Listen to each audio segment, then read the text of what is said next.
Him. She came up her friend. Honestly, I'm tired of that man. I can't wait for you to die soon. Kẹ́mi má ṣe bẹ́ẹ̀. I'm tired of him. Mo mọ̀, ó yé mi bọ́ má ṣe bẹ́ẹ̀ yẹn. Nǹkan tó ń sọ ìtò bá lọ ṣe ìwọ náà ni wọ́n máa kọ́kọ́ mú. You be the first suspect. Ìbá sọ pé ó máa lọ wàá lọ kókó náà dára wàá máa mix ẹ̀ mú oúnjẹ. Ta ló ń dáná fún ìwọ ní náà? Tó bá dẹ̀ mọ̀ pé bí oúnjẹ ló ti jẹ nǹkan.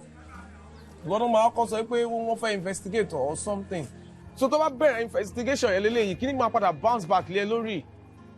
Má yẹ ká ṣe yẹn, má ṣe bẹ́ẹ̀ yẹn. Nígbà tó fẹ́ máa fa wàhálà sí rẹ lọ́rùn nìyẹn. I'm damn tired.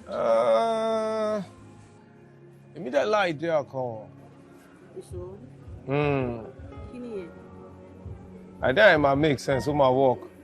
Kí ni?